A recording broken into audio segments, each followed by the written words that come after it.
Budget 2026 was announced, but contrary to major expectations, there were no changes in the income tax slab rates nor the capital gains tax, which many people had anticipated. We have with us in the studios today Homi Mistry, who is the partner at Deloitte, and Aashish Somaiyaa, who is the CEO of WhiteOak Mutual Fund, to discuss and dissect the budget for the common man and woman on the street.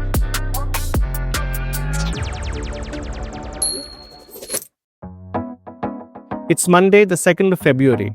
I'm Kayezad E Adajania, editor ET Wealth. You are listening to the budget special episode on the Morning Brief.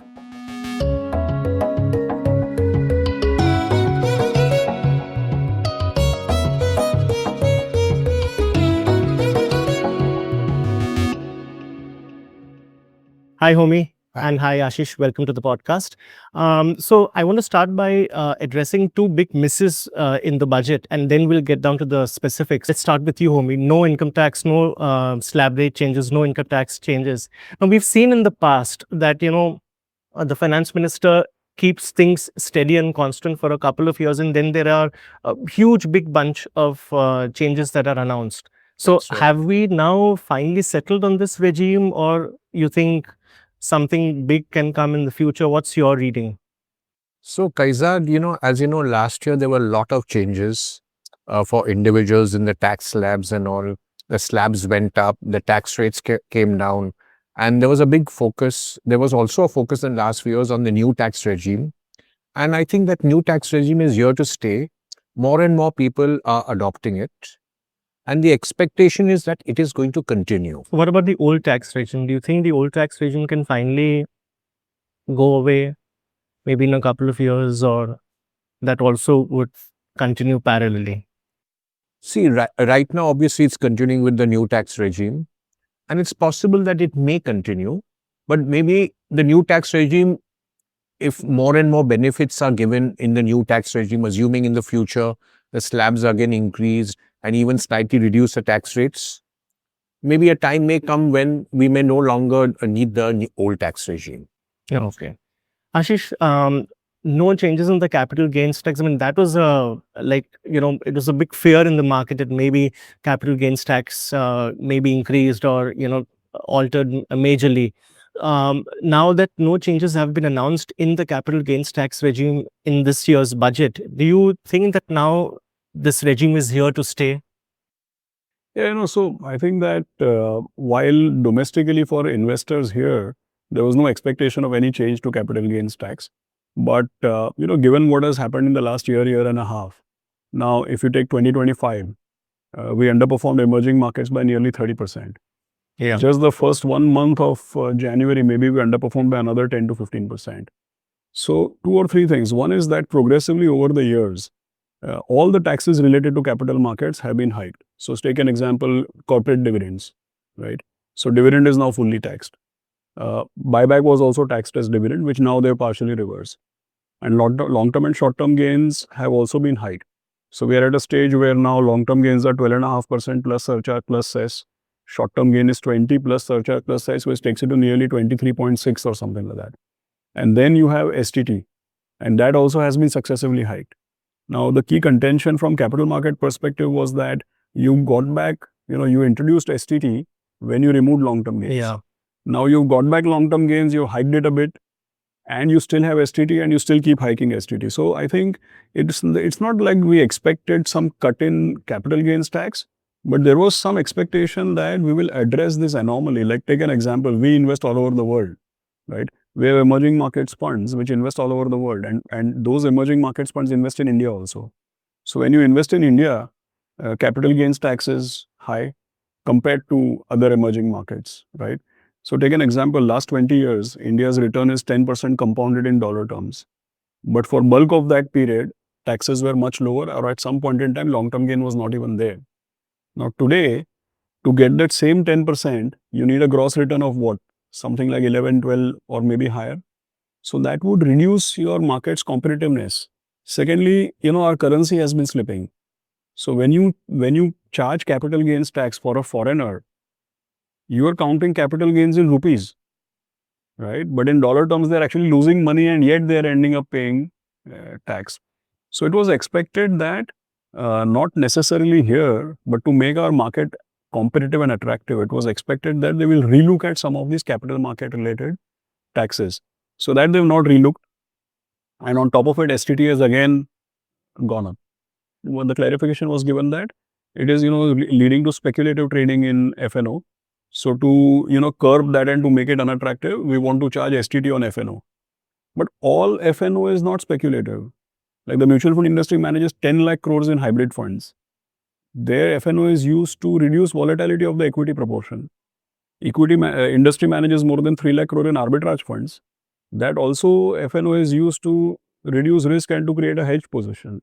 They're looking to reduce speculation, but in that, you're throwing the baby with the bathwater because even genuine activity is actually going to get punished. Let's turn our attention to the tax matters announced in today's budget. Homi, there was, the big news because as I said, the slab rates didn't change, but there was a lot of penalties and provisions and, ease of doing business from the small investors' point of view being announced. Amnesty scheme was announced for those who failed to disclose their foreign assets. Now, there were two categories, like, either you have not disclosed your income or an asset purchased through a disclosed income, or you have not disclosed your asset. Can you just explain us briefly as to how big or small is this measure, and who will it affect, and what's the impact on the ground? Right. Kayezad, this is a new scheme which has come out.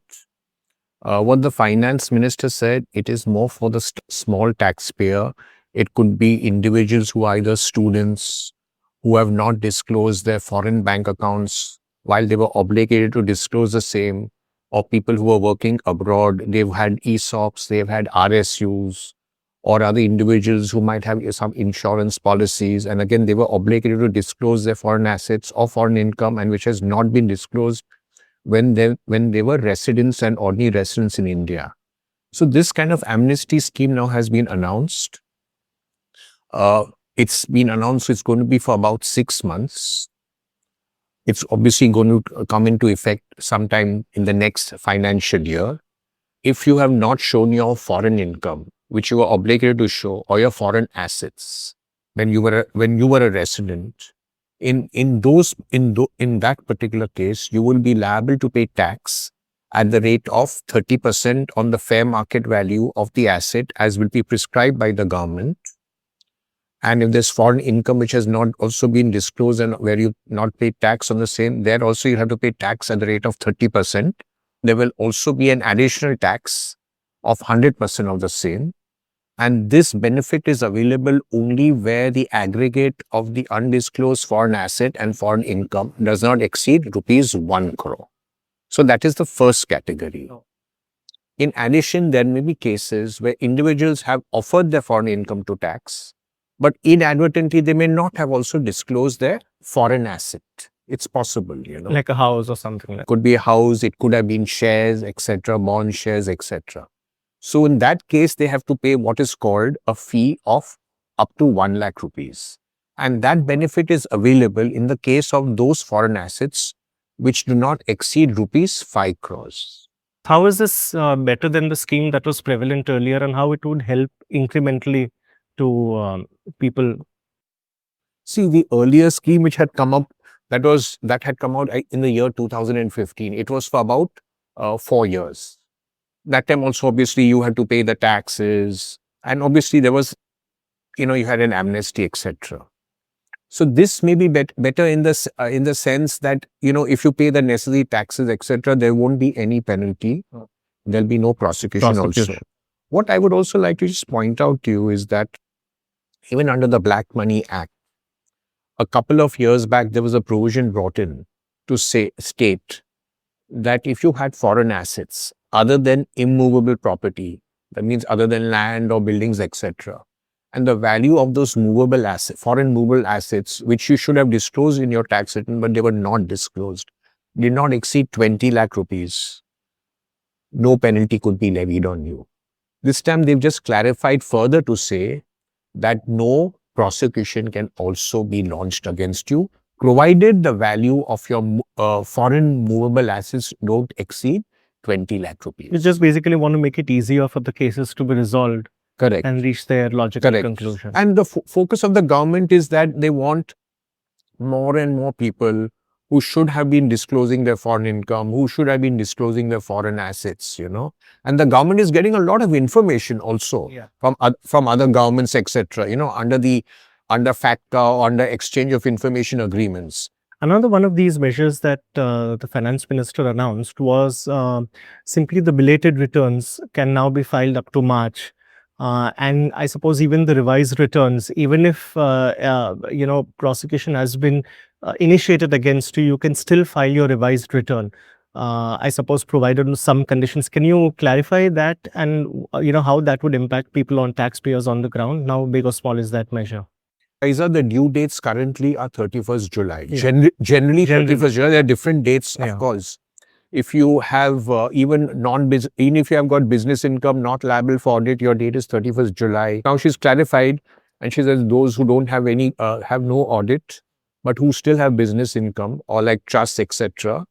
She's given 1 more month to file the tax return. So you can file the tax return instead of 31st July, you can file up to 31st August without paying.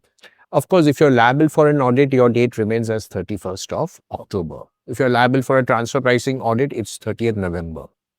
So generally the last, supposing you don't file the return in time, then the belated return, the last date was 31st of December. Now what has been clarified that in case you want to amend your return, in case there's a mistake or there's an omission, etc. Now the date has moved from 31st December to 31st of March of the next year. So you've got 3 more months for that. And for that, in case you want to revise your return and it goes beyond 31st December, you have to pay like a small fee. And I suppose as against the earlier case, now you can even file your updated returns even if proceedings have been initiated against you. Yeah. So you can file your updated returns now. This has been clarified. Earlier, you could not file updated returns in case you had a loss. In case you have. And you wanted to reduce your loss. But now if you want to reduce your loss, you can file an updated return if what they call reassessment proceedings. That is proceedings where the tax authorities believe that you have some income has escaped assessment. In that case, now in reassessment proceedings or recomputation proceedings have also been initiated. You can also file an updated return, but then you have to pay an additional 10% of the tax figure. So supposing when you're filing an updated return, the tax and interest is, let's say, 25% more that you have to pay. Now it's going to be 35% and so on and so forth. So, Homi, one more tax question. I wanted to run it past you. The ITR 1 and 2 have been clarified to have been to continue to be filed by July 31st. What about ITR 3? There's been some confusion over there. Right. So ITR 3, Kayezad, is for individuals having a business or professional income. They could be liable for a tax audit. They may not be liable also for a tax audit. So now what has been clarified is this, that in case you've got business income or professional income and which is not liable for an audit, that date now has been pushed from 31st July to 31st of August.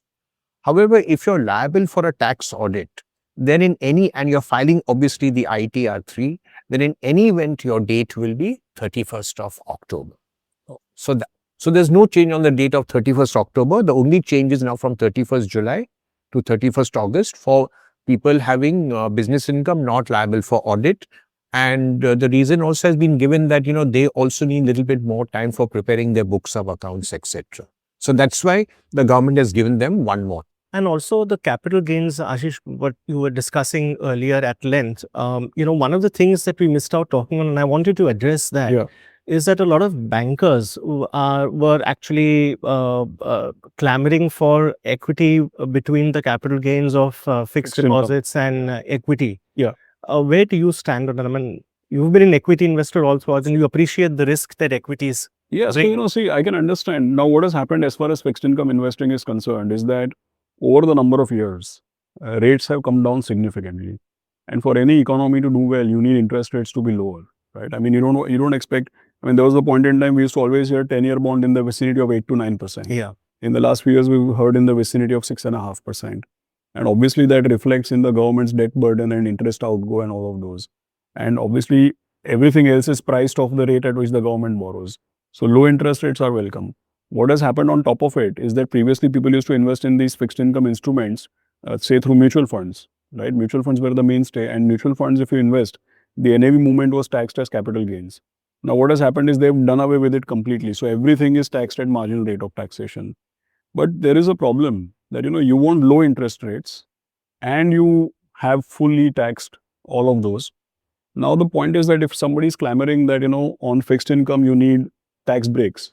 Now, how do you give tax breaks on fixed income? Because risk capital, equity capital, which is risk capital, on risk capital itself, your, long-term gain is 14.5%. Short-term gain is 23%. Dividends are fully taxed. So, if risk capital is fully taxed, then where is the question of giving tax breaks for so-called no risk or low risk capital, right? But You're I think actually they were taxing taxing equity tax at breaks higher on rates. equities also, the capital gains tax. Yeah, so But- see, the thing is that, we've gone in a different direction altogether. Now to unwind all of that would be probably too much to expect, right? Another taxation thing that the finance minister announced was on sovereign gold bonds. Yeah. I want both of you all to weigh in. Homi, why don't you begin by telling us your perspective? Sovereign gold bonds, what's your perception about why the government may have done this? So I think the whole logic would be what was happening, that you could buy from the stock market, okay, and then you could wait for maybe 2 or 3 years, and the government would then the government would redeem the same. You would get your money, and you would not pay any tax. What the government wants you to actually hold it from inception, like an original allotee, till the time of final redemption. The whole idea is not to just hold it for 1 or 2 years, to hold it for the entire continuity. So they say that if you hold it from the beginning to the end, we will give you a full tax exemption. That's the whole idea. That, in my view. But And I think they don't want to give a tax break for investing in gold, for example. It's not exactly productive capital in that sense, right? So, anyway, gold prices have gone up a lot. Anyway, the government has probably going to end up shelling out much more than what they anticipated. which is why On top of that, gold if bonds is they wrong. don't even collect tax on it, then I think it's encouraging the completely wrong. The other thing, Ashish, I wanted to ask you is that buybacks now have been taxed at capital gains. Yeah. What is the big rationale, and what should investors take away from this? See, I What's just want your to point take? out something which is not often discussed. It's quite a tragedy, actually. See, what is happening is that companies declare dividend from their tax paid profits, right? Yeah. And when from the profit after tax, when companies pass on the rightful share to the shareholders, that is what the dividend is. And then that dividend is fully taxed. So that is clearly double taxation, first of all, right? So when they started levying full tax, full marginal rate of tax on dividends, then obviously some people thought that, okay, if I'm going to pay tax on my tax paid income, if there is going to be twice, there is going to be tax on the same income, then let me not pay dividends. Let me do a buyback, right? So then they said that, okay, even buyback will be added to the income and fully taxed. All proceeds from buyback will also be fully taxed. Now, there are 2 or 3 aspects to this. First of all, when you don't look at these things only from perspective of the promoter of a company. You have to also keep in mind that there are minority shareholders, and in some companies, promoter may be having 30-40%, some companies promoter may be having 60-70%. And in India, when a company gets listed, within 3 years, you have to bring promoter shareholding down to 75, which means public shareholding has to be 25. So in any case, those 25% of the people, they are not the promoter. They are depending on the vagaries of the market and vagaries of the promoter conduct, whereby they will receive something. Now you are giving an excuse not to declare dividends, correct? It gives rise to governance related challenges, first of all. Chalo, theek hai, that is done for dividend. Now, when you block buyback also, when you make buyback also fully taxable, you are saying that, okay, there's no way to return income, there's no way to return capital. So I think this is a welcome reconsideration where they said, okay, if you're an individual promoter and you do buyback, then to the extent that the promoter is tendering his or her equity in the buyback, it is still taxed at 30%. If it's a corporate which is tendering its own equity in buyback, that is at 22%, because sometimes what happens that corporate could be some genuine private equity fund and they are tendering in, right? So it's 22%. And if it is a minority shareholder tendering in a buyback, then it is taxed as long-term gain. So this is better, right? I mean, it's better than taxing it fully, because if you tax dividends fully and if you tax buyback also fully, that means the minority shareholder will never receive, I mean, you are creating disincentive for the promoter or the company to return money to minority shareholders. You're giving them a valid excuse that, okay, let us only manage the money, let us redeploy for higher growth prospects, because if we give it to you, it's going to be fully taxed, right? So the side effect is poor governance and hoarding of surpluses unnecessarily. Markets don't seem to have taken so well. So it's not necessarily some big relief, right? You have reversed what was actually not so favorable.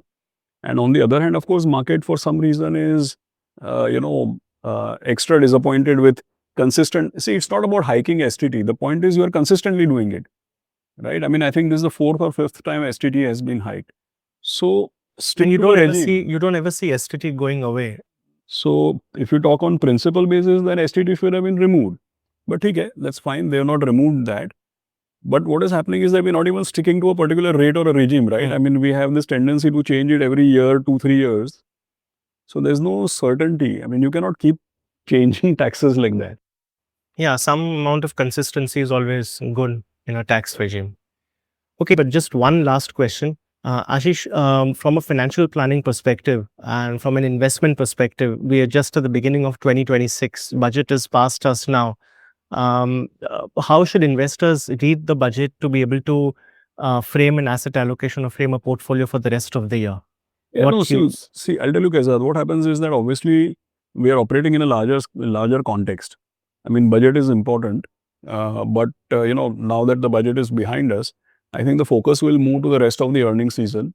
And more importantly, Kayezad, what has been happening since a year and a half after the last general election, right? And a lot of water under the bridge. You have seen in 1.5 years, RBI's policies have changed. Credit policy has changed. RBI has pumped up liquidity, reduced interest rates. The government has been, back in full force, cutting taxes, cutting GST, announcing all types of incentives in various state elections, now 8th pay commission. So if you see domestic, I mean, barring today's STT and, all these discussions, leave them aside for a moment, barring all of that, generally domestic conditions have been improving actually, as far as macroeconomy is concerned. Is the external environment which is not allowing the market to, manifest that in the actual prices? Because the external environment is challenged on multiple fronts, whether it is geopolitics, whether it is this questioning of the so-called AI bubble in the US and the US economic conduct itself. So I think in a couple of days, we'll be again back to negotiating the external macro, even as domestic macro keeps improving. So unfortunately, 2026 looks like a challenging year. I mean, it's not a year when people can really stick their neck out and be aggressive or bat on the front foot. It's a year where you have to be watchful. So something about the US economy or the US market, that Damocles sword finally has to fall, and then we can move forward. That's it for today. You were listening to this episode on The Morning Brief. It was produced by Vinay Joshi and Rajas Nayak, sound designed by Amrit Reji. A new episode of The Morning Brief drops every Tuesday, Thursday, and Friday, wherever you get your podcasts. Keep listening.